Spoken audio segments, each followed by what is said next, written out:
Well, hello everyone, and welcome back to Oris Talks Football. It's a new day, a new season, so many exciting games to come, so much to talk about. Wonderful to have you all here, and it's time to get underway.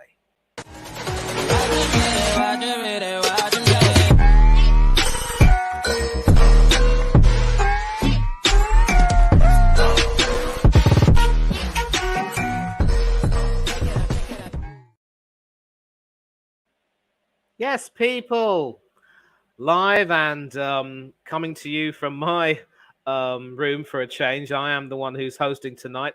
I've offered to do so, but it's going to be good fun, and it's been fun having been a part of this channel for as long as I have, and I'm excited for what's coming up, and always happy to contribute to the channel in any way I can. Any chance I get to host something is always good. And of course, it's the first Premiership game week of the new season, with a game tomorrow and several huge games on Saturday and on Sunday. Any comments? Of course, we got the big man himself saying, get the likes up, and if you're new, do please drop a sub. Yep, goes without saying. So you see my name in the bottom left-hand corner. I am Manny. I am one of the co-hosts of this channel. And of course, it is my duty to bring some people in. We got a couple more comments in. Big ups to you, Football Overseas. If you're new, do please subscribe. We've got the Huddersfield Town fan, Aidan Tate, a good friend of Ryan Mather. Big up. Hope you're okay. All good, mate. Wonderful to see you. And why are you apologizing for being here today, Mr. Dadwell? It's wonderful to have you here. And we should watch, looking forward to watching our first stream. Good luck to the panel. I'm not too sure you wish them good luck. There's nothing much for which we need to wish them luck. It's just going to be some people, shooting the breeze, having some fun, having a crack. Yep, big up everyone. Smash those likes. And brilliant. Already subscribed. All good. Thank you very much indeed for subscribing. And now it's time to bring people in. Starting off, of course, with the man who gave me this opportunity and the owner of this channel, of course. We've got the Big O himself, Orist. How are you, son? Good to have you here. Good to see you. Long time no see. I'm all right, man. I'm all right. It's good to be back. New season. Could we see Arsenal win the league again? Who knows? But yeah, it's good to be back. It's good to be back. New stream. And yeah, man, big up Manny for hosting. Obviously, I was the one that told him to host today. So big up to you and big up everyone in the comments. Good to see you guys. Yeah, well, obviously, I'm not too sure our next two guests are going to take very kindly to your statement about Arsenal bottling the league again. Both of them happen to be Arsenal fans just like me, starting off with Mr. Sinclair, who's been on holiday recently, but I think is now back in Somerset. How are you? And how did you enjoy your vacation? Yeah, it was a good holiday. Yeah, I enjoyed it. Yeah, big up from me on. Yeah, I mean, the problem is there are parts of Europe which are quite unsafe at the moment, especially with the weather conditions. So I'm really glad that you and your family were safe and that you were unharmed. Mr. Warren, live and smoking from Kansas City. How are you? I'm fantastic. I'm wrapping up a work day by talking to three gentlemen which I hold in high esteem, and it's the first week of football. Football's back, everybody. Football is back. I'm so excited. I'm so done with transfer talk. Let's get into it. Do you mean football or Arteta Ball is back. I'm not saying it. I'm not gonna say the S word. Oh well, we know. Well, you ought not to say one S word because that is banned on this channel. Simple as that. I go for Gridiron because that season's coming up. Hopeful for the Buccaneers. I'm hopeful for the Buccaneers. At least they've shaken off the Brady millstone. Now they need to build with a new team. As long as they have a few of the old guard around like Evans and David, that's enough for me. And of course, another guest from stateside, other side of the pond, but a Chelsea supporter joining us from work, JPT. How are you, brother? Long time. Oh, man, it's good to be back, guys. Good to see everyone again. Oris looking happy, knowing that football's back, trying to give everyone crap. Ollie, good to see you again. Manny and DJ, I think it's the first time we're on the stream together, so big up to you. Glad I'm not the only Yank here. Glad football, or, we say it's soccer. Soccer. Chicken fingers. There you go. I still gotta, wait for the gridiron to start again to cheer on for my Washington racial slurs, whatever their new name's gonna be called. But more importantly, back in the Chelsea, back in the blue, new season, all excitement. And just like TJ, I'm tired of rumor talk. It's transfer window is just worse than high school. Nothing but rumors, just spreading around with false narratives, fake news, as one president would used to say. But good to see everyone back here again. Yep. And we need to sock it to all that transfer talk because it is now time for the season to be underway. And of course, we're going to start in order of the games. It will be starting tomorrow with a very interesting matchup indeed. We've got Premiership whoa. new boys. I see we got Money, some money, turbulence money, over there. money, money. There's Yeah. I don't know. I don't know if it's me, guys. I hear. I'll mute myself. I mute myself. I'm muted. Is it me? What about now? Nah, it's Still going. I don't know. I seriously don't know what's going on here. It sounds as if someone might be eating something, to be honest. Should we just push through? Yeah, it stopped. Yep. I think we should push. Yeah, because Oris has muted his mic. He does have a habit of playing a few pranks over here. So, obviously, we've got our first... What did I do? Knock it off! Cheeky little so-and-so. Anyway, so our first game, of course, sees a very interesting clash.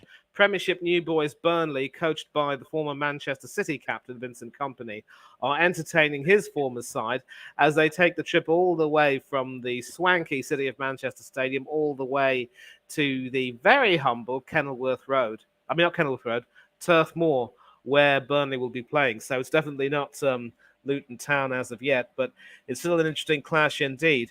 And this is, of course, the third time that Burnley have managed to come back into the Premiership under different managements, of course. Owen Coyle, Sean Dyche, and now Vincent Kompany, who obviously promises to be a different kettle of fish to Sean Dyche's style of management, and also in some respects to Owen Coyle's. And Kompany had, of course, earned a reputation managing Anderlecht back in his native Belgium, and, of course, oversaw Burnley's meteoric rise to the top of the championship table and automatic promotion, although they did get spanked by City on Kompany's return to the city of Manchester Stadium to the tune of 6-0 in the FA Cup. Now, City, of course, the worst part about City losing to Arsenal in the Community Shield is, and I can tell you that that will be the worst that Guardiola will allow City to play.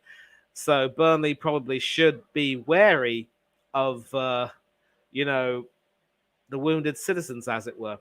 And so in the spirit of the last being first and the first being last, I'm going to go to JPT to offer your thoughts on this. First of all, how surprised were you with the Community Shield result? And do you think that that will actually be the kick up the backside that Manchester City need? Do you also think that Burnley have much chance of avoiding relegation this season, or is it going to be a struggle? I think it showed more reflection on what Arsenal is going to do more than what City's expected to do for this season. I mean, Arsenal were just great from, I think, up to the 70th minute, completely dominated City. But, Pep, I think this is the third time he's lost the Community Shield. So I don't think he's really focused on winning this.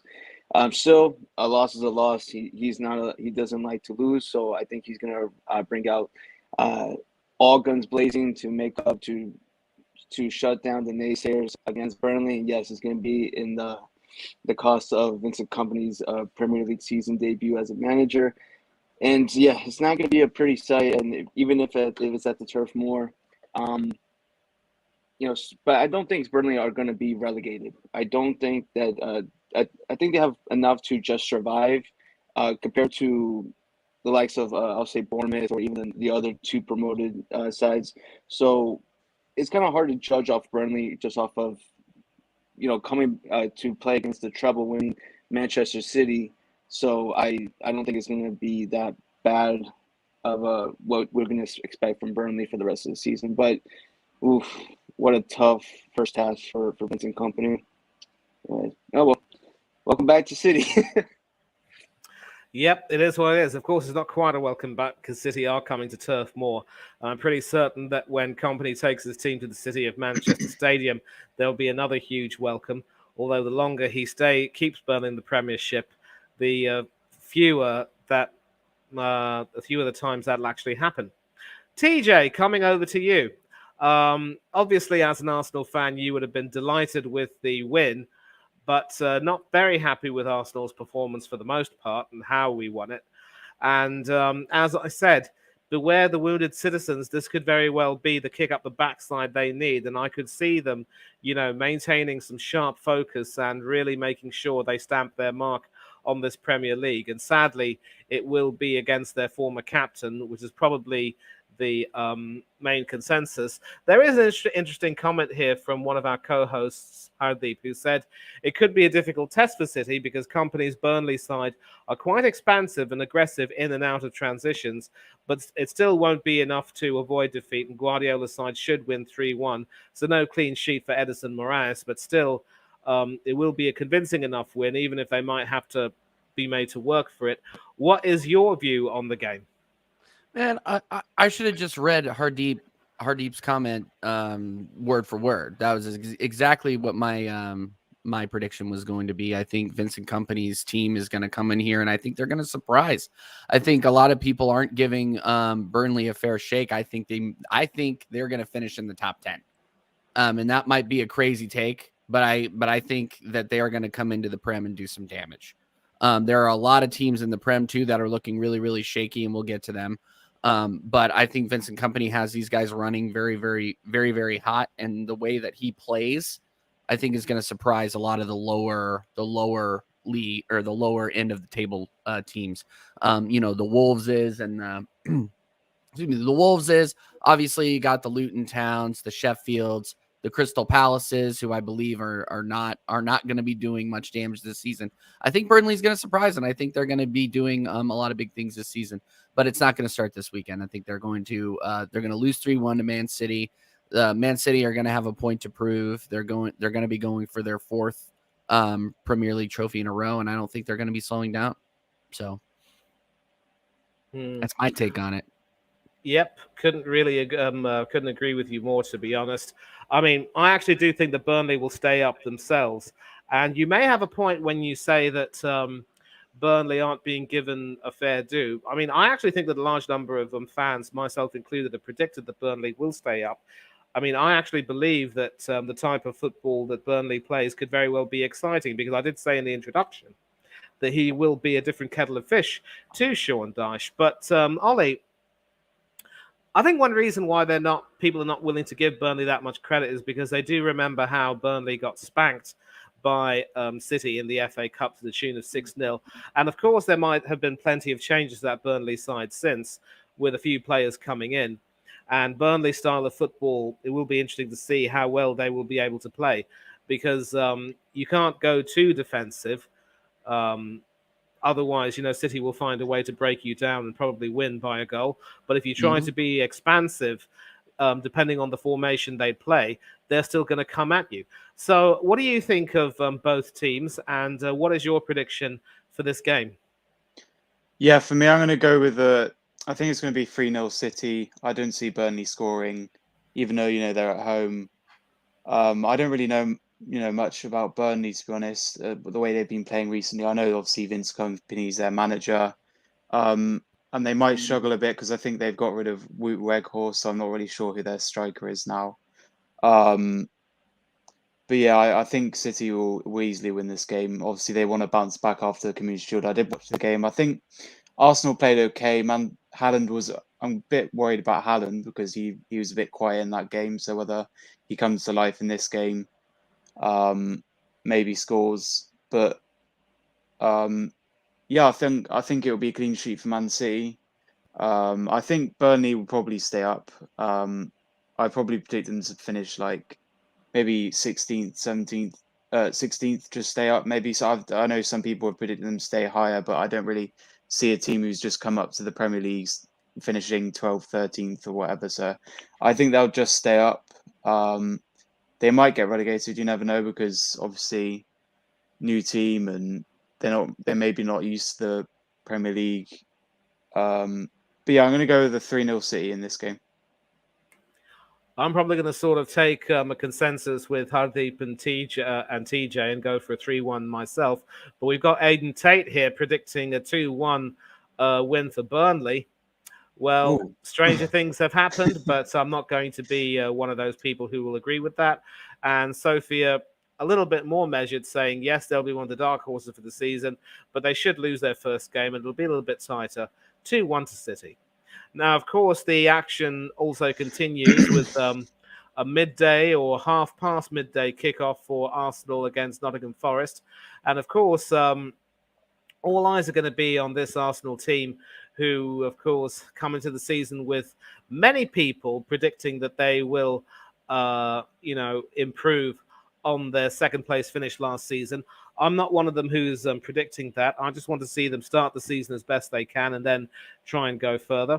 And of course, there is some US interest with a certain Matt Turner, who was, of course, on the bench for the Community Shield, having now made the trip to Nottingham Forest and now finds himself back at the Emirates Stadium. If he's registered in time, he is probably expected to play, but I'm not too sure. It could either be him or it could be the Welsh goalkeeper, Wayne Hennessy, who actually was, of course, on the other side of the goal when USA played Wales in the World Cup. A very nice turn of events there. And for Matt Turner, it will be strange indeed if he plays, but I'm sure he will be relishing a very quick reunion with his teammates. It would be almost as if he were playing for the Arsenal reserves against the first team in a practice match. There's no way that even I can look beyond a win for Arsenal, but I'm actually going to go for a 3-1 win over here with them too. And we're now going to go in order, basically, because we've got two Arsenal fans who are eager to have their say. Mr. Sinclair, I'll go with you first. What is your prediction for the game? Yeah, for me, I'm going to totally agree with you. 3-1 Arsenal. Just wanted to touch on the Community Shield. It's a good, pre-season's been a bit mixed, but pre-season doesn't matter really. I don't care about the Man United loss, and obviously, the MLS game was quite good to see. A lot of goals go in and different players scoring. Havertz obviously getting his first goal. And then in the Community Shield, one of the moments stood up that tackle that Rice did. I think Rice is going to be a brilliant player for us. It'd be exciting to see him play. But as you said as well, it'd be interesting if Turner plays. He hasn't really got any game time at Arsenal, and it is a good move for him if he was to be number one there. I'm not really sure about Dean Henderson. Is he still at Nottingham Forest? No, he's moved back to Manchester United with his loan he's... spell over, and obviously he was injured for the remainder of that season, so he didn't play another game for them. Yeah. But yeah, I think I can't see anything but an Arsenal win. I would be shocked if Forest were to win. I think I heard a stat that Forest have lost all their opening games in the Premier League, so it would be a record broken. But yeah, for me, expectations. I know it's a bit delusional, but I think we have to win the league this season. Finishing second is just going to be a terrible season. We haven't won the league in 20 years, and it would be great to try and finally win it. And for me, if Man City win it again, it's just going to be so boring. And I said that last season, it's just boring Man City winning all the time. But it is going to be tough. I think it will be Man City, Arsenal again, maybe Man United in the race as well again. Maybe even Liverpool coming back in. They didn't have the best seasons last season. And I think it'll be a different season this season. I think there will be similar things where Arsenal and Man City will fight for the title. But yeah, I think we'll win this game. And obviously, it is going to be hard for us to finish top, though, because I did say in the predictions and people were telling me about, that we've got Tuesday night's Champions League. So that is going to be tough, with the, rotation and, keeping players fit. And obviously, another thing with David Raya, I think he is coming, and it's going to be a bit annoying for me if he was number one, because obviously my guy Ramsdale, he's always my number one. And I think if Raya comes in, he'll have to accept being number two. He'll probably play in the cup games. And then obviously Kai Havertz, he was a bit shocking in the Community Shield. He didn't really finish any of his chances, so I don't really want to see him playing striker again. I'd like to see him in the midfield. And then obviously no Jesus as well, which is a bit annoying. So we'll probably have to play Nketiah, maybe Trossard, or try Havertz again. But Yeah, for me, I think 3-1. I'm hoping maybe a goal from Havertz, maybe a goal from Saka, and then maybe a goal from someone like Odegaard or something. But as long as we win this game, a clean sheet would be a bonus as well. But yeah, it's going to be a tough day at the office for Matt Turner and Forest. I think Forest will stay up, but they'll finish low table as well. They'll finish 15th, I think. But yeah, I'll let other people speak. But for me, 3-1 Arsenal. Okay, and of course, I did mention Matt Turner, and you've mentioned David Raya. Obviously, the loan deal for me is a little bit disrespectful to a guy of Yeah. his quality. It could very well be a case of Matt Ryan all over again, with this just being done to keep the first choice keeper satisfied. And another theory is, of course, that with Arsenal having spent so much in the transfer window, they've got to stick to financial fair play rules. It is a source of satisfaction, of course, that Spurs were not willing to let Brentford have him, who were willing to offer more money, but they were willing to let us take him, despite the fact that we weren't offering anywhere near as much. TJ, I wonder if you concur with everything that Mr. Sinclair and myself have said, and do you think Ramsdale will still be number one, or are his days starting to get numbered, perhaps? I think we're going to win 4-0. I don't think Forest have much to offer up front, and we still have that last stinging defeat in our minds from last season at the City Ground. I think we are going to beat them up. We have a chip on our shoulder from last season. If we aren't motivated at this point, guys, we're never going to be motivated. We got to go. We got to go for it all this season, and I think hopefully Mikel has them up for it. So we'll see.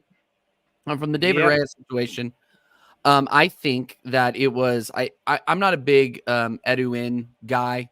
Actually, I'm hard in the other direction.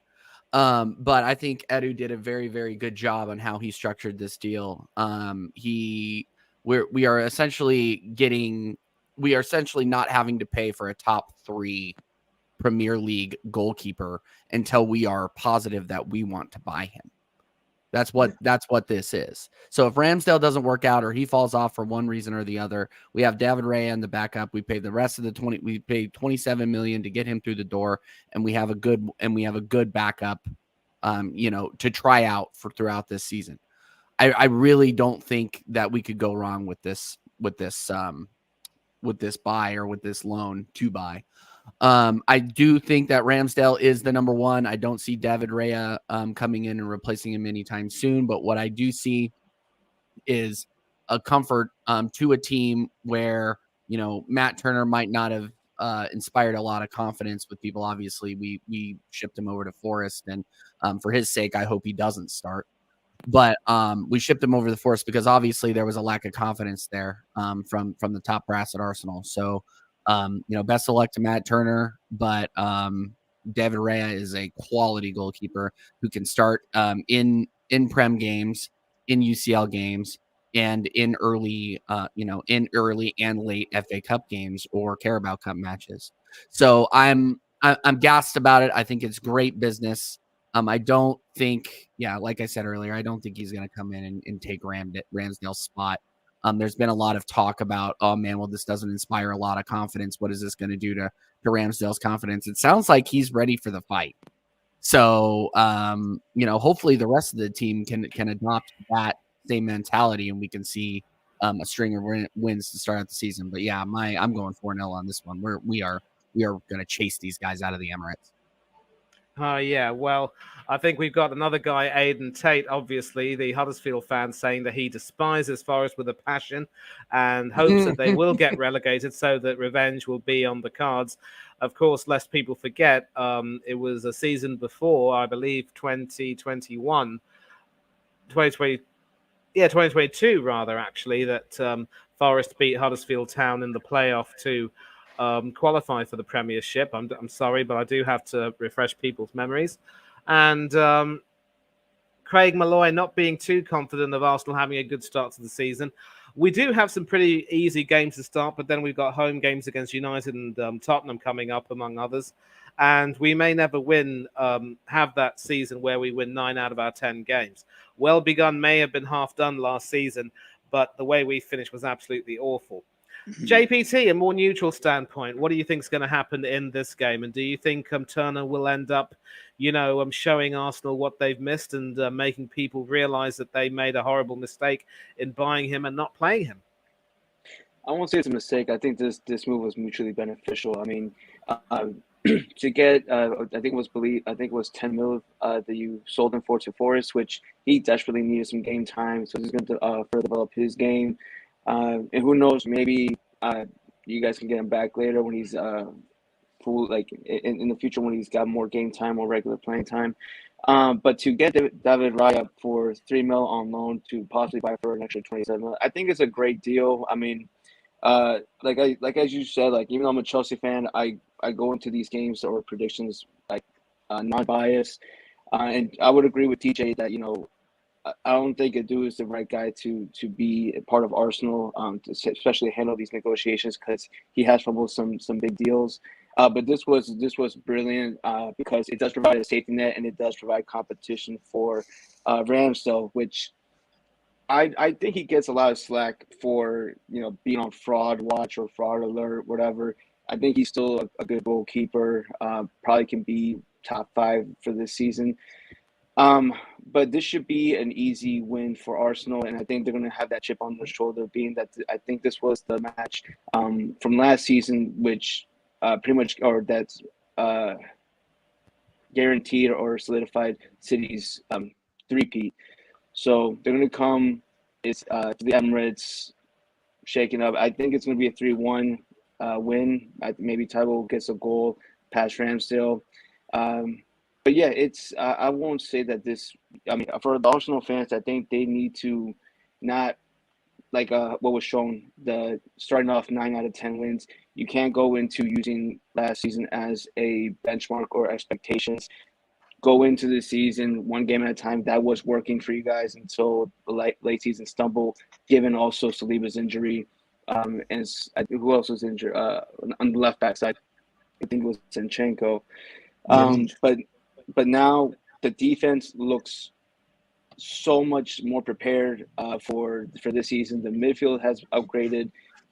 Yeah, it's just bad timing for you guys where Jesus picked up an injury and looks like Eddie might have to be the front man again. I know he's been really wishy-washy or iffy.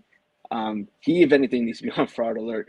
And to see Balogun go to, or possibly go to Inter, would also be a big letdown for you guys. He should stay, be keeping rotation with Jesus. But when you have Saka, Martinelli, and Odegaard in the midfield, to start the attack, I think this would also be you guys going up for top 2 for sure. Granted, I know the aim for you guys is going to be Premier League or Champions League glory at the end of the day. But, when you have City, it's very difficult, and it might start get into being this league is going to be one-sided. Maybe it's going to be considered a farmers league if it is a 4P, a 5P, whatever, until Pep leaves. But it's the trouble. We'll see what with their bloated schedule is going to be affecting City. They have the squad that to do it, but in all honesty, they look slightly worse than they did from last season. Not just from basing on the Community Shield, but just looking at who's left, who they brought in. I still think there's some areas that they need to address before the window closes, especially when they lose in like Mahrez. But that's just me. And yeah, like I said, 3-1 win for Arsenal starting off the season strong. But yeah, and I think this will probably be my last prediction before I have to go back to work. My lunch break is over. But thanks for having me on, guys. And okay, but listen, before you go, I mean, we just got the banners over here. I'll just quickly ask you: Chelsea are going to be playing Liverpool at Stamford Bridge. Quickly, what's your prediction for that? I'm gonna go with 2-1 Chelsea win. I know we lost in Cuckoo in our last meaningless preseason game. I don't know why we went in full strength and again it didn't matter. I just wanted to end the preseason injury free, but can't even have that. I think we're finally going to see a winner without going to penalties with versus Liverpool after 2-3 years. Well overdue. We'll see with this new midfield, especially if we get Caicedo before the games on Sunday. I I think Liverpool still need to have their they still have to get Lavia over the line, and as well as address their defensive problems, especially with their center back sides. They are just relying on VVD and Allison in goal to hold up the rest of the season. I think they're going to be for awakening, and now they have Europa a competition this year. It's going to be interesting this season to see how this top 6, top 8 finish because everyone has improved this year, so you can't slip up any games. So we'll see what happens. But yeah, I'm going to start predict, of course, a Chelsea win, start the season strong, and see what the Poch era has in store for our side of London. And it could very well be Sanchez over Kepa in goal, I'd imagine. Well, yeah, I mean, I would say that with Kepa, with his links to possibly going to Bayern, I mean, like I said, once we got Sanchez, I think it was already written. But I think it's a different situation with if I were to compare to Ramsdale and Raya, where Kepa is already out the door. Ramsdale's be more for competition for Raya, and Sanchez is going to be reunited with his goalkeeper coach from Brighton. So we'll see how that turns out. I know they still have doubts about him with his ball. Has Sanchez signed for Chelsea now? He signed. He signed a few. So just briefly, So just before you go, tell us where we can find you and what you've got coming up. Yes. So finally going to be off of my long hiatus. I hate doing streams during transfer windows because it's all rumor talk. But now Friday 6 p.m. UK time, 1 p.m. Eastern. I'm going to be hosting a stream. I'm going to have some changes to the channel now, even probably have a different name. So that'll be something for the lookout. And of course, it's the Chelsea channel, but I'd love to have anyone from other teams, supporters to join as well. As long as I have a good civil talk, shoot this shit. Sorry. That's all I look forward to. But yeah, so right now, the Out of Time podcast, but we'll see if the name changes before Friday. Okay. So, JPT, thanks a lot for joining us. And we will definitely hope to catch you back again very soon. But until then, enjoy your day and take care. Don't be late. All right? Thank you, guys. Cheers. Okay. So, we've obviously finished Arsenal against Forest. And I think this question has been posed by Hanno.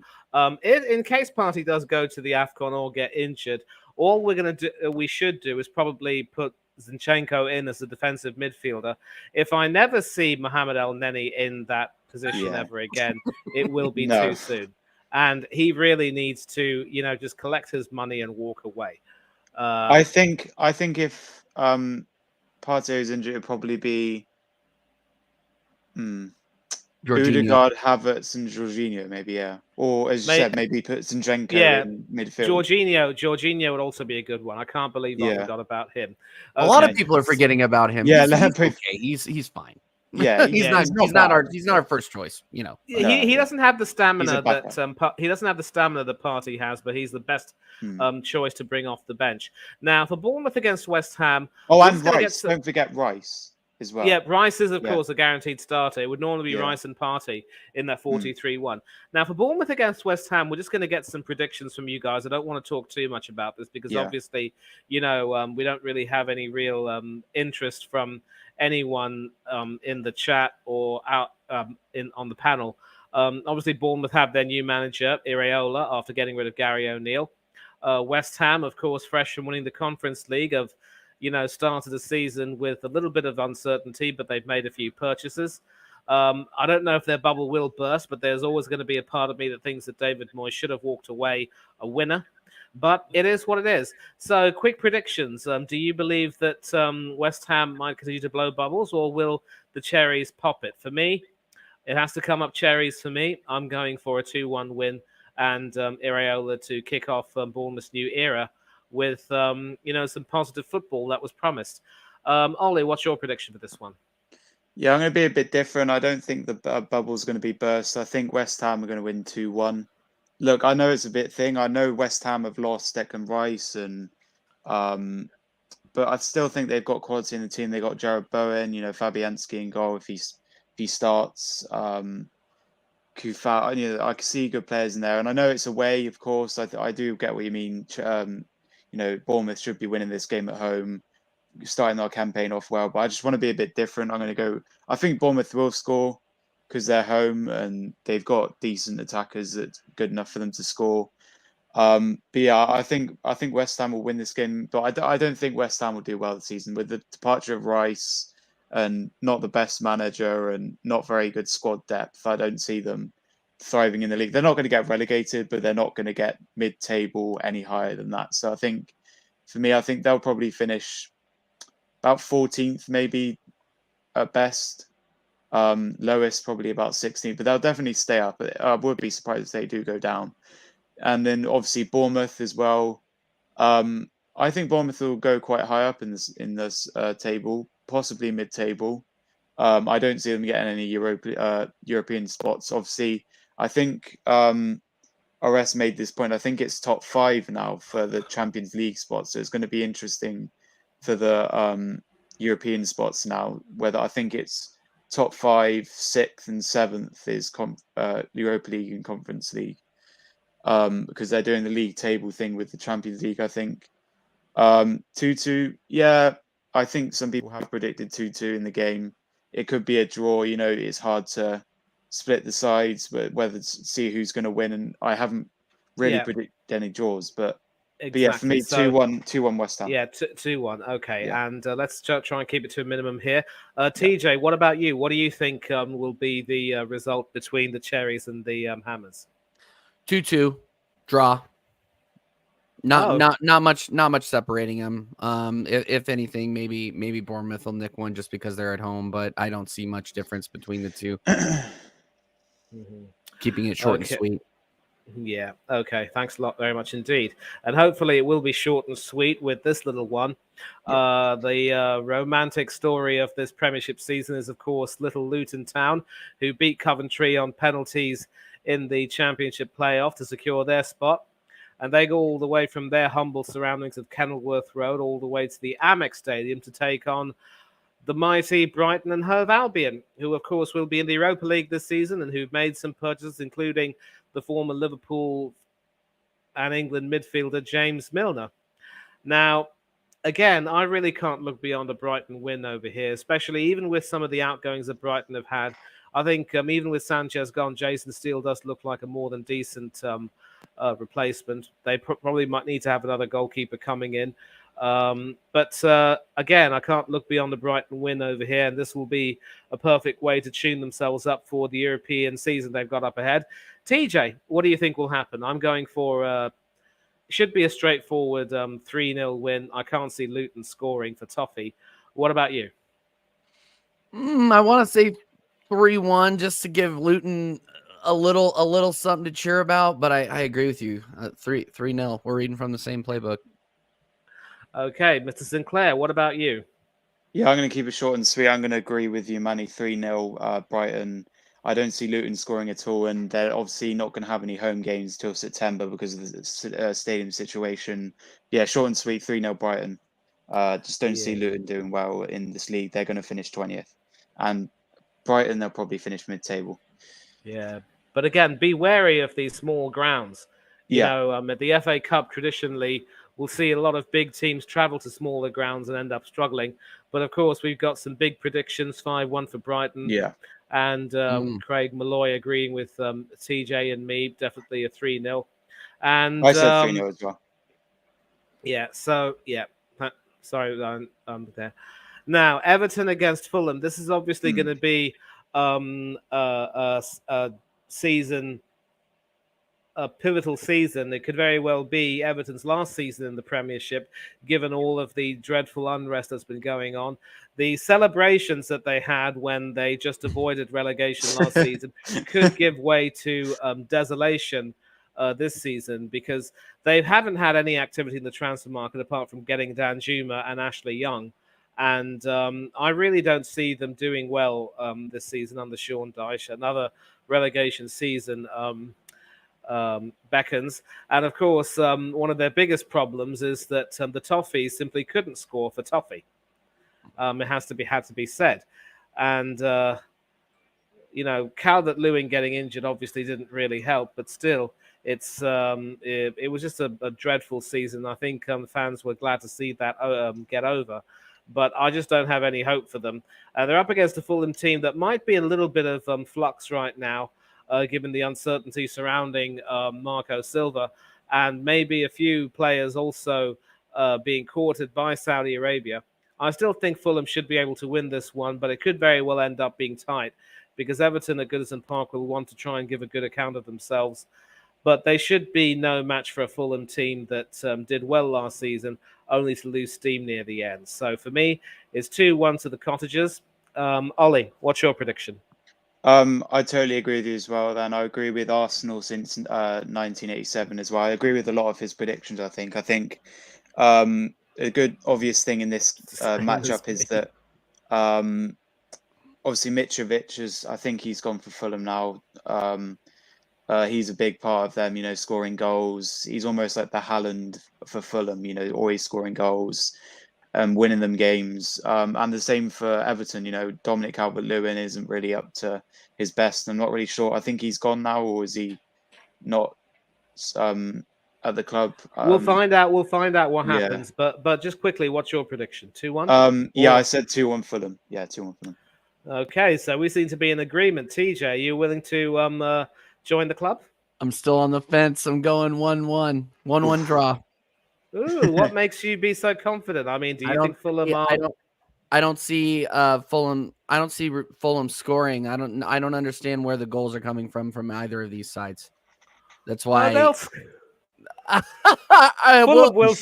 Fulham will score. Don't worry about that. If it's not Mitrovic, it will be someone else. At least that's what they were able to do last season. Unlike Everton, as I said, they couldn't score for Toffee. And of course, we've got the other, the third and final promoted team, Sheffield United. Crystal Palace, of course, will be heading over to Bramall Lane to take them on. And Roy Hodgson has, of course, agreed to stay with the Eagles for another season. I wonder if the blades are going to be sharp enough to try to cut off the Eagles' wings. I really can't see that happening. I've actually got Sheffield United going down, but of course, stranger things have in fact happened. But the reason why is because, again, they haven't really been able to sign too many players who could really improve their squad, and it'll be very tough to see them doing as well as they possibly can. They could potentially get an odd win against teams higher than them in the table, but that might be as good as it gets. Palace, of course, have lost Wilfried Zaha. Doubts over whether the likes of Eze and Lise will stay at the club. But they should have more than enough for the Blades. I think they will end up blunting them. I could see this being a 2-0 win for Palace and a clean sheet for either Vicente Guaita or Sam Johnston, depending on who starts. TJ, what's your prediction for this? I'm going to go 2-1 Palace. 2-1 Palace. I do see Sheffield scoring, but I don't think they're going to be enough to get it over the line. When one of your marquee signings in the offseason is Austin Trusty, you're probably not going to be going very far. Not to put down my American brother, but he has not gotten a lot of chances in the Premier League, so I am looking forward to seeing him there. But again, I still think the Sheffield side is going to be relegated, and they just haven't made enough moves to necessitate them staying up. So that's the start of this, and I'm going 2-1 to Palace. Well, Aidan disagrees. He thinks that Sheffield United could spring a shock, and we've got Craig predicting a 1-1 draw. Ollie, would you agree with either of them? I agree with TJ. I think it's going to be a 2-1 win for Crystal Palace. Obviously, Arteta doesn't trust the process with Austin Trusty, so he's gone over to Sheffield United. I don't think he's got any chance at Arsenal. He's only been playing in pre-season. He went on loan to Birmingham City and stuff like that. So it'll be interesting to see what he does. Maybe a goal from him if he does start would be interesting. But I see them going down. I think they'll finish 19th above Luton. But yeah, just short and sweet, I think Palace will definitely stay up, maybe mid-table, and they're going to win this game 2-1. Yeah, I've gone for 2-0. And of course, the rounding off the Saturday kickoffs will be a very interesting game indeed between two teams of whom a great deal is expected. Champions League qualifiers Newcastle United against Conference League qualifiers Villa, who were, of course, in danger of being relegated last season under Steven Gerrard. But with Unai Emery coming in, he steadied the ship and took them to the promised land of European qualification. Now, one can, of course, argue that if he hadn't have been so defensive in a few games, he would have earned quite a few more points, which, when you take a look at the table, would have been the difference between Conference League and even Champions League. But as it is, I think it's fair to say that Aston Villa should, in theory, have a really good chance of winning the Conference League. Hey, if West Ham could do it under David Moyes, there's no reason why Villa can't do it under Unai Emery. But Villa definitely are a team on the up, and they've made some excellent purchases, including the likes of Pau Torres from Villarreal, who, of course, worked with Unai Emery. They do have a fairly settled defence, a more than decent midfield. And Watkins is still scoring quite well. I don't know if Leon Bailey has left the club as of yet, but if he does get to stay, he could do some good things. Coutinho is still there. Maybe Emery might want to give him a final chance. I don't know. There is talk of Luca Digne being sold to a Saudi Arabian team. So if Villa decide to go in for a left back, it could either be Laporte from Manchester City or even Kieran Tierney from Arsenal. A nice reunion with his former manager. So that is certainly something to look forward to. Very difficult to call this game, mind you. I just don't see Newcastle quite having enough quality around the team, although in Wilson and Isaac they've got two excellent strikers. They do have two good defenders in Botman and Schär.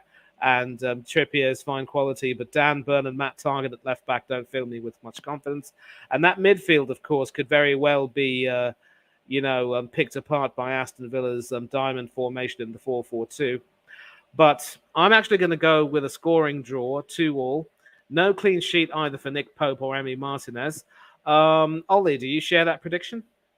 No, I actually think Newcastle will win this game. Obviously, they've qualified for the Champions League, which is a very shock. You don't really see Newcastle qualifying for that sort of competition, but they have.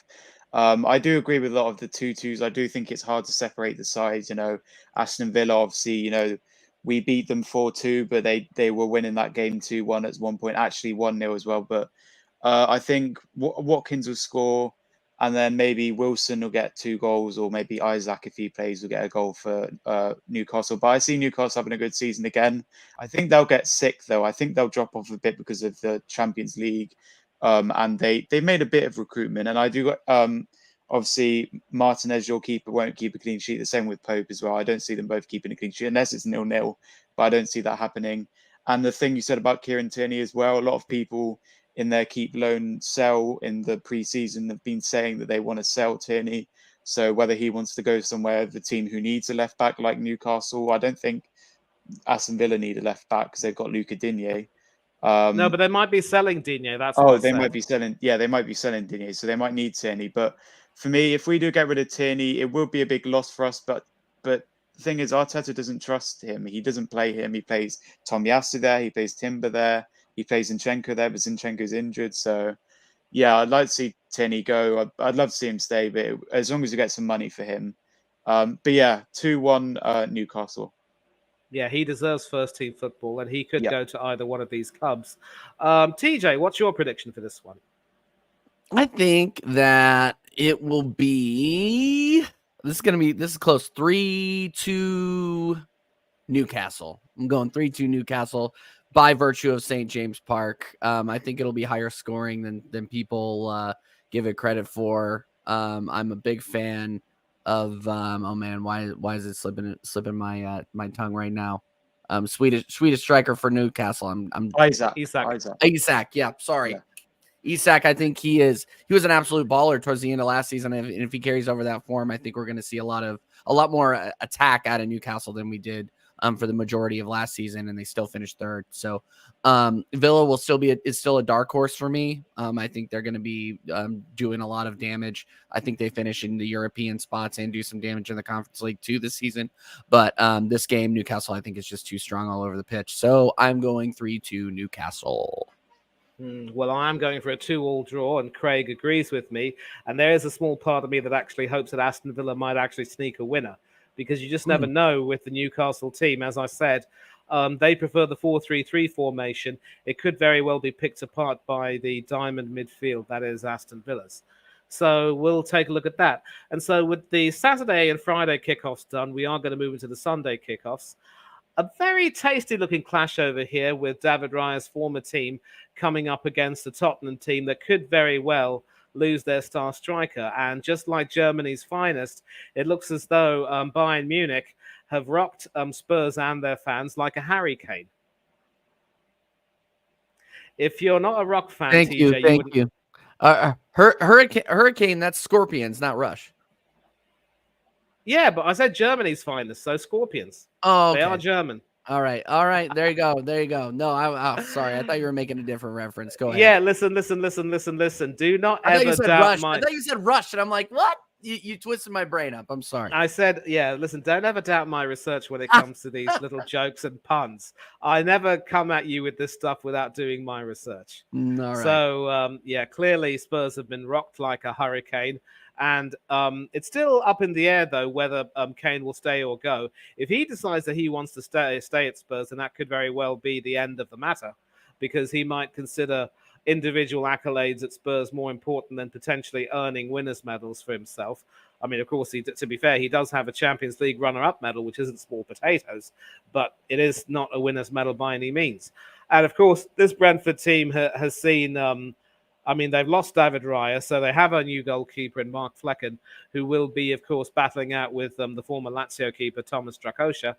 And there is no Ivan Toney for the most part of the season, but they should have enough attacking impetus to try to, make a fist of it. Spurs, of course, have had many, many outgoings right now. Postecoglou's come in and tried to shake things up a little bit and try and, get the players and the board on his side.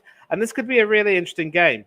I do like Postecoglou, and I think he could very well start an exciting time for Tottenham if he's able to get things done his way, because what he was able to do at Celtic, given the state the club were in, was pretty awful, it must be said.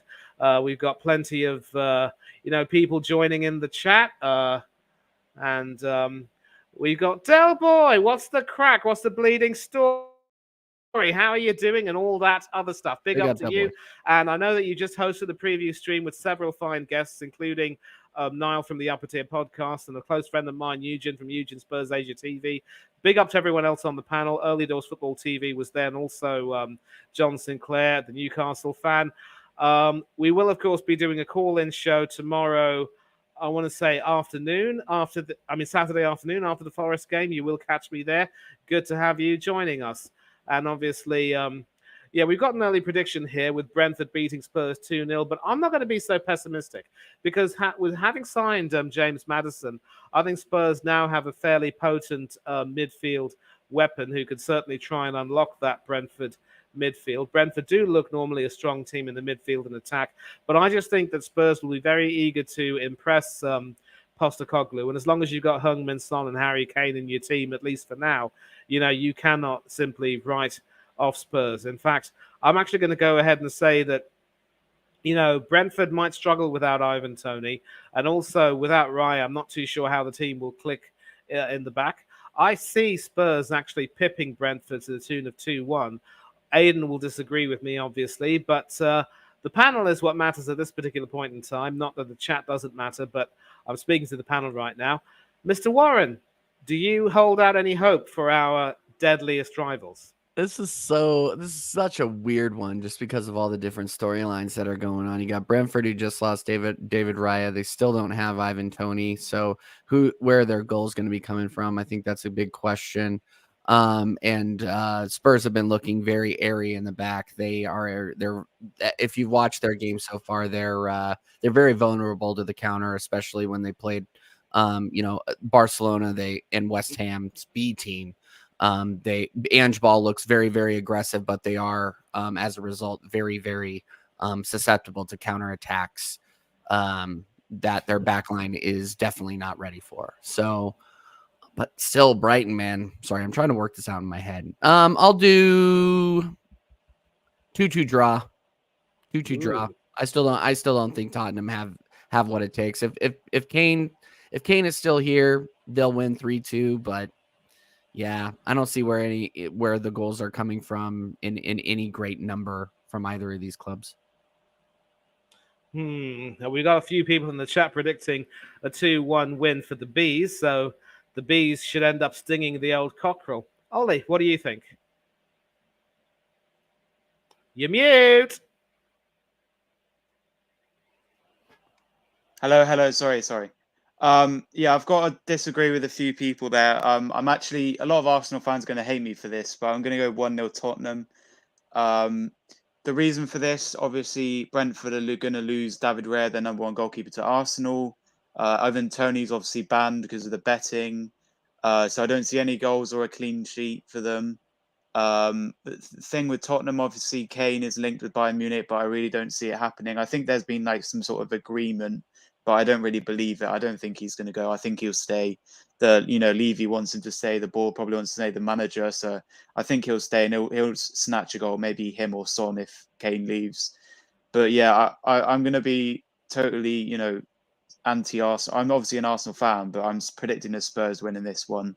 I just think Brentford without Tony, without Raya, and Tottenham with obviously Lloris isn't going to start, and I don't really know who is their goalkeeper. But yeah, I'm going to go with the 1-0 Tottenham, be different to everyone else. If people were saying 2-1 Brentford or 2-2, I'm going to go with the 1-0 Spurs and be a bit different. Yeah, I mean, the Spurs GK situation, as Connor has said, does look a bit shaky. Yeah. There will probably be no Hugo Lloris. They've signed Vicario from Italy to potentially be the first choice. Fraser Forster is still there. And yeah, it will be interesting to see who starts that game. But I'm also going for a tight Tottenham win. I think Brentford might be a little bit under pressure to try to repeat their starts of the season. And there certainly won't be the same team that thrashed Manchester United 4-0 at on their home turf. And of course, another reminder from our good friend Craig that Harry Kane is 42 goals away from Alan Shearer's all-time Premier League record. So it will be interesting to see if he actually breaks that this season. And he's taking a bit of a gamble, in my opinion, by opting to stay if he does decide to stay. But it is what it is. Now, we've already had a prediction of a 2-1 Chelsea win from the Chelsea fan, JPT. But this one is going to be quite interesting. Two former European champions, of course. And Manny, what was your prediction in the Tottenham game? 2-1 Spurs. 2-1. And so Chelsea versus Liverpool features two European champions who didn't really have the best of seasons last time around. Liverpool finished fifth, which was a bit of a letdown for them. And Chelsea, well, the less said about them, the better, quite frankly. And, Chelsea have been doing a bit of a rebuild and have been doing things the best they can with a new manager. Liverpool's rebuild has been a little bit iffy to me because they've tried their best to reinforce the midfield, but the defense has not really been tinkered with so much. And what's alarming with that is that Virgil van Dijk was not in the best of form. Trent Alexander-Arnold was not really at his best at right back. I would have liked to have seen Joe Gomez used a lot more at right back instead of the centre of defence. And it will remain to be seen who will be Liverpool's back four. Of course, Van Dijk will end up captaining the team, but what is their midfield going to look like? The front three does look a little bit settled now after the earlier difficulties they had. But again, I think I do see where JBT is coming from with this. I think Chelsea might look a little bit more settled. I don't see Mykhailo Mudryk necessarily cooking this season just yet, but they should probably have enough for a Liverpool team that quite simply will not be able to manage the heavy transition and the rather muddled transition that's going on. I'm actually going to go here for a 2-1 win along with JPT. Ollie, do you share that view? For me, I'm going to go with a 3-1 Liverpool. I'm going to disagree with JPT. What did you say, Manny? 2-1 to Chelsea. 2-1 Chelsea, yeah. For me, look, I've looked on an app, and most people think Liverpool are going to win the game. That's given me, a reason for me to predict Liverpool to win. I do think Chelsea will score. Obviously, Nkunku, as JPC said, is injured, and I actually had him in my fantasy. I had to get rid of him because he scored in pre-season. I thought it would be decent to have, but I don't really see them getting any goals. Maybe I can't think. That Jackson guy that they've got. And then Liverpool, Salah is going to be incredible this season again. He'll definitely get a goal. Obviously, Mane's gone and he went last season. He's gone to the Saudi League now. And Henderson's gone as well. So they've got a few departures. So I don't really see them getting top 4. They might get 5th, possibly sneak into the top 4. But for me, yeah, Salah maybe a hat trick. But I'm going to go. I know Mane's not going to agree with me, and not obviously since Craig, whatever his name is, in the chat saying 1-1. I'm going to say 3-1 Liverpool, and big up Luca. Big up. Big up, Luca. Yeah. And TJ, what's your view on this particular game? Will it be a draw? Will Chelsea win, or will Liverpool just sneak it? I'm going 3-1 Liverpool. I think that Liverpool are stronger in the midfield. I think that they have an attack that is sustained. I don't know where all these goals are going to be coming from Chelsea. And that's going to be a problem throughout the season for Chelsea. I think you're not going to be getting, obviously Mauricio Pochettino is a great manager, but I don't think you're going to see him transform that team right away.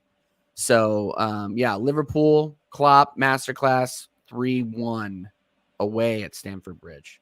Well, this fixture has certainly brought out a lot of, contrasting predictions. But, hey, listen, that's why we do these prediction shows. We love the different points of view, the different debates and so forth. And obviously, 2 of our co-hosts are Manchester United fans, but they are not here with us. So I'm hoping to get their views on this game. And this is going to be an interesting lineup indeed, because Wolverhampton, of course, have parted ways with their manager Julian Lopetegui over some issues with the board, and they've brought in the ex-Bournemouth manager Gary O'Neill, who was perhaps harshly sacked by Bournemouth to make way for Iraola. And he takes charge of a team that's also had quite a few outgoings this particular season. And, losing Ruben Neves doesn't really help, along with a few others. And so this Wolverhampton team, they did go to Old Trafford and give a good account of themselves, but I think United were able to just, come out on top in the end. And in fact, it was Daniel Bentley who played in that game in goal instead of Jose Sa, and he gave a good account of himself. But I think United were able to sneak a win. And so this fixture really has a United win written all over it, because several of the players who, of course, have either remained with the club or come right in are going to be very eager to impress Erik ten Hag. We've seen how ruthless he can be by allowing David De Gea to leave. He's allowed Harry Maguire to leave. Phil Jones has gone. Several others could be gone. I think he's probably decided... Yeah, he's decided, I think, for now to give Sancho and Rashford more chances. Rashford deserves a chance, and Sancho still has potential, but you get the feeling that for several players it could be their last chance saloon. Orest, our main man, our Manchester United fan. Yeah. I'm thinking that this has a 3-0 United win written all over it, so not the best start to Gary O'Neill's tenure as Wolverhampton manager. Where do you see this one going? Yeah. I'm looking forward to this game. Obviously, it's always United that will have a new manager, so nothing has changed really. So, but no, I do think United will win this game 4-0. Yeah. It will be a bad start for Gary O'Neill, but yeah, I see a lot of. Hopefully, we are clinical. That's what I'm praying for. Is our clinical chances? We take them, and I'm gonna talk too much about Mason Mount. Because listen. We all understand, son. We all understand. Aiden Tate obviously going for a 4-0 win. Luca predicting 2-0. A 2-0 win. So a clean sheet for Andre Onana, the new Manchester United goalkeeper. We've got Warren's team talk in the building. Warren, a very good evening to you. I am well, and I hope you're well. Thank you for clicking on, and maybe we can have you come and join. By the way, Manny, Ramsdale or Onana? Yeah, Ramsdale or Nana. You know my answer. Oh, Nana. What a save. I'm sorry. How dare you disrespect Ramsdale? He's your goalkeeper. He's not. He's not Manny's goalkeeper.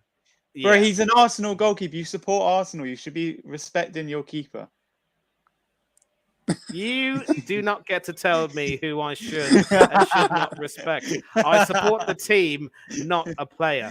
But anyway, we've heard Oris' prediction, and now we are going to come to you, Ollie. What's your prediction for this game? And clean sheet for Onana? I can't look beyond a United win. I'm sure you can't either. All right, there's only one thing I agree with you, Manny. I agree it's going to be 3-0, but I don't agree that Onana's better than Ramsdale.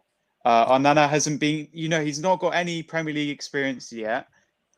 He's obviously, and also he bottled the Champions League final as well. So, listen, how can you rate a goalkeeper over bottling the Champions League final and not even playing in the Premier League? Think of Ramsdale. He saved a penalty in the Community Shield. He's kept plenty of clean sheets. He's done well for Arsenal. He's our number one. Like, how can you compare them together when Onana's never played in the Premier League? He's never. Ramsdale might never get to play. Ramsdale is better than Onana. All right, enough. This is not the time to get back into that. But debate. anyway, clean sheet for Onana, 3-0, Man United. I don't see them conceding. I think maybe goals from Rashford, Fernandes, and maybe Sancho if he starts. But yeah, 3-0 United. I won't waffle on now. Let's TJ get his thoughts. Yeah, TJ, we need you now to just add a little bit of calmness to this, and you will have the final say here. What's your view on this? Ramsdale. He's not Ramsdale. I'm talking about the match. No. Man United versus Wolves. Oh, Man United 4-0 over Wolves. Easy. Thank you very much indeed. We will continue the debate another time. And of course, there is an interesting question. I wonder if Onana will concede another goal from the halfway line. Craig, Craig, listen, Craig. Craig, you know what? Craig, listen, you know I have absolute love for you. If people actually watch the replay, knock it off. Stop it. All of you stop it, all right? Craig, you know I have nothing but love for you. But listen, we've conceded from the halfway line in a Europa League match. Small thing. So you know what they say? People who live in glass houses should not throw stones. I hope you can accept that. By the way, it was Dalot's fault. No. But anyways, let's go. Okay. And before we actually wrap it up, this is a question for all of us on the panel. Do you think Wolves could be relegated this season? They have a feeling they could be 100%. Going down. Now, listen, I'm going to sort of come over here and say I don't think they will get relegated because obviously, Luton and Sheffield United are going to be on a huge hiding to nothing, given that they haven't really strengthened their squad as much. And Everton as well are in such a dire state. Even if they're under Sean Dyche, here's the thing. Sean Dyche may be able to say to keep you up for 2 consecutive seasons, but it doesn't work for a 3rd season in a row. And this, of course, will be his, his first full season, his 2nd season at Everton. I just don't see Everton doing enough. And with O'Neill, the work he did at Bournemouth was quite impressive, given how shell-shocked they were when they lost to Liverpool 9-0 at Anfield. And we've got an interesting prediction here from Craig. Luton and Sheffield United to get relegated and Tottenham to join them. Mate, come on, give Ant some credit. Enough's enough, mate. You know better than that. But back to O'Neill, I just think the work he was able to do at Bournemouth, where he got the team playing some good, if perhaps inconsistent football, was enough to, of course, save them from relegation. And, of course, he was sacked to make way for Iraola because maybe they felt as though the dip in form after achieving safety was not really desirable. But he is a manager on the way up. He is still on the learning curve. And this could very well be a challenge for him. But I really do think that if he comes in and gets the players, playing for him, he will end up doing a really good job with Wolves. And I think they do have enough talent about them to be able to avoid relegation. I don't see them causing too many upsets against some of the bigger boys in the league. I know their home record last season was quite good. They beat the likes of Liverpool at home, of course. But I think Wolves should have enough about them to get relegated. And Craig has since changed his prediction to Wolves or Forest getting relegated. I actually think Everton will end up joining them. But I'm going to go around the panel. Oris, you seem to think Wolves will get relegated. Why do you think that is? I just think they've lost key players and they haven't really done anything in the transfer window. And if they continue to be quiet, to be more quiet and not saying anyone, then they're definitely going down. For me, it's lack of recruitment, and I understand why Lopetegui mutually resigned. So, yeah, that's why I see them going down. Yeah, but of course, I mean, obviously, the match between Wolves and Everton will be very interesting indeed. Indeed, Connor Cody, of course, played for both teams and is now in Leicester in the Championship. Ollie, what's your opinion on Wolves? Do you think they could end up going down? No, I think Wolves will just stay up. Obviously, with the arrival of Gary O'Neill sacking their manager, I think he'll be a new chapter for the team.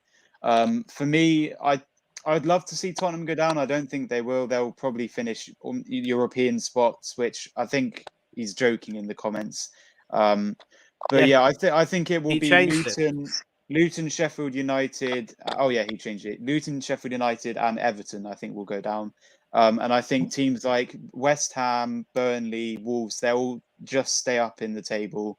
But for me, I don't know. I just think if Everton go down, it would just be hilarious because of the amount of time they've been in the Premier League, and then they go down. It'd just be a bit funny. But for me, yeah, Luton and Sheffield United definitely getting relegated. I'd be surprised if they do stay up. And then for me, Everton and Wolves will stay up. So answering that comment, I think Wolves will stay up. Yeah, because let's not forget, as bad as Wolves' board are, Everton's are far, far worse.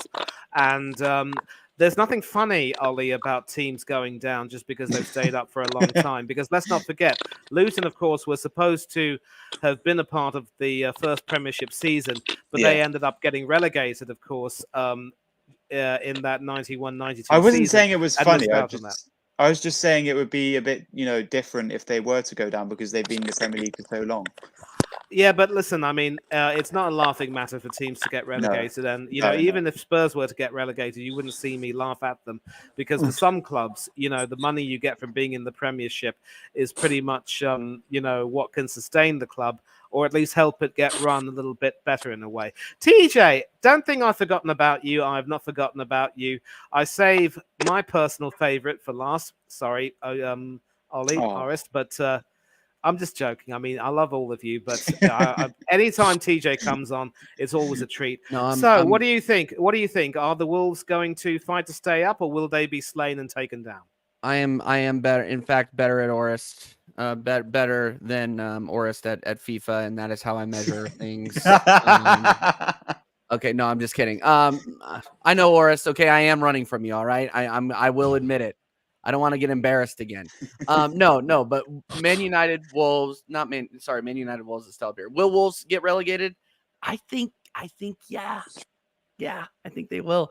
I think it was between Forest and Wolves, and then I feel bad because I told my good friend Long-Haired Yeti that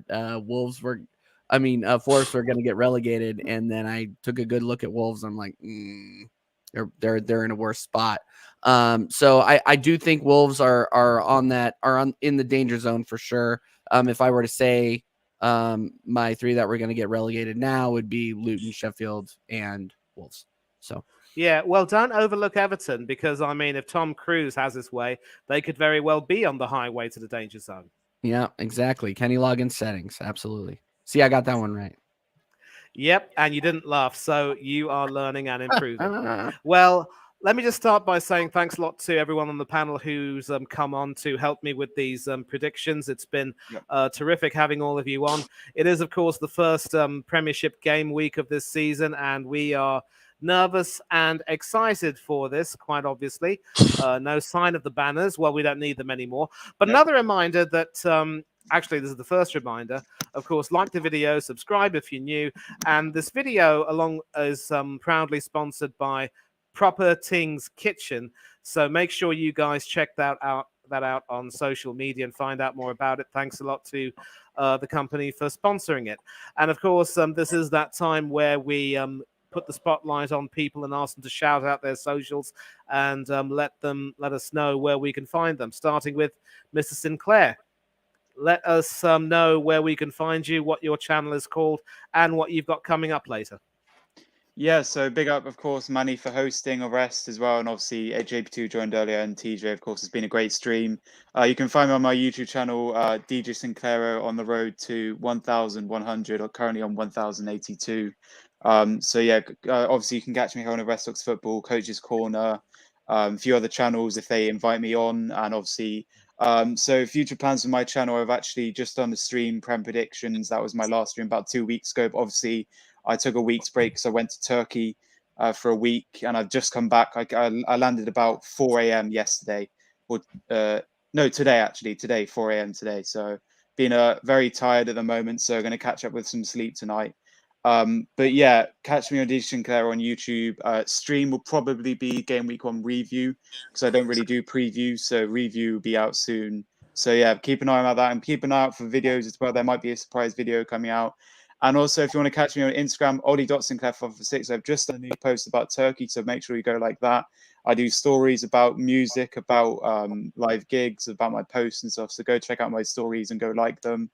You can DM me if you want as well. And my fan page is Aaron_Ramsdale fan page 1. I haven't posted on there for a while. The last time I posted was when I said I was taking a break. And I did a story reposting my post because I tagged myself in that. If you want to find me anywhere else, Ollie's up at 556 on TikTok. We're on the road to 500. We're currently on 413. Anywhere else, DJ Sinclair on Twitter. I'm going to try and be more active on there, all lowercase. I've decided to make social media called DJ Sinclairo. Apart from that, any other social medias, personally, just do DM me for that. I won't waffle on now, but big up Manny and all the panel for having me on. And yeah, just subscribe to my YouTube channel down there, DJ Sinclairo, and follow my Instagram, Ollie.Sinclair546. Okay, thank you very much indeed. Not exactly short, but always sweet. No exceptions. Mr. Warren, we are not going to forget you at all. Do tell us what you've got coming up. You call yourself an American idiot, but you might be American, but you are no idiot as far as I'm concerned. What have you got coming up? Where can we find you? And when can we see you again?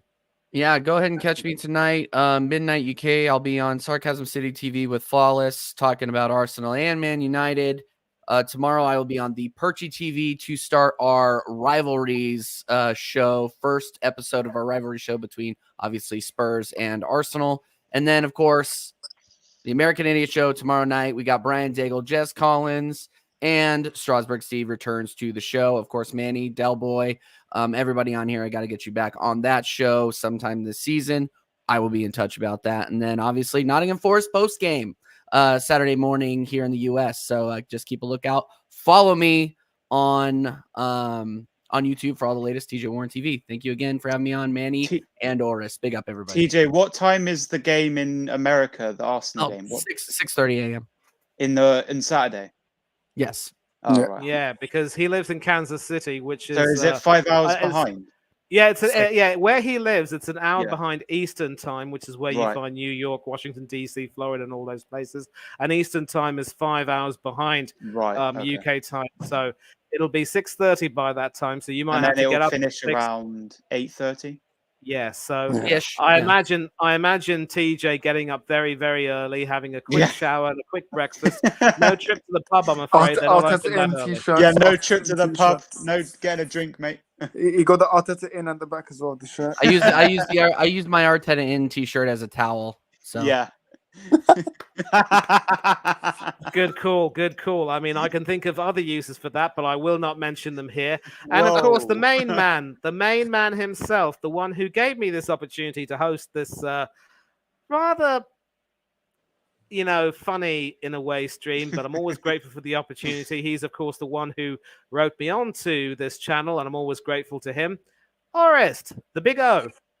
Yes, What's going on yes. with our channel? Where can we find you if we want to talk to you, son? Yeah, man. Big up Manny for hosting. Obviously, you're gonna see different hosts hosting these next streams now. So yeah, nice. It was a good one. Big up to you, Manny, for hosting. Big up Ollie as well. Big up TJ. Big up JPT as well for joining us. So yeah, big up the panel. Find us on YouTube, Instagram, or Football.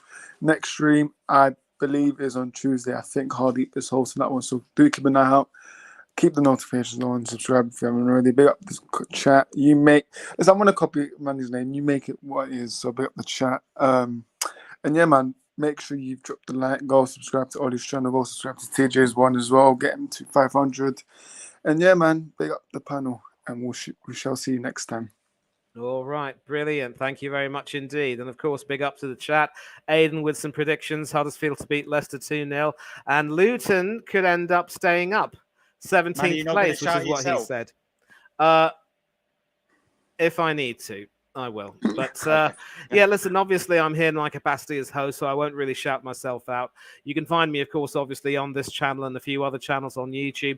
Big up, of course, to Arsenal since 1987, Craig, of course, and Del Boy and Warren. Thanks a lot for joining in. Everyone else in the chat.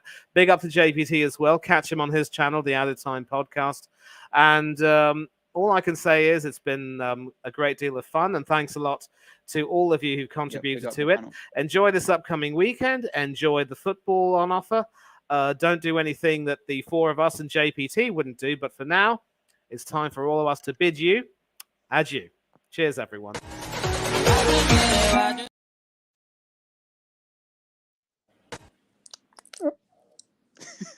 Manny, we're still live.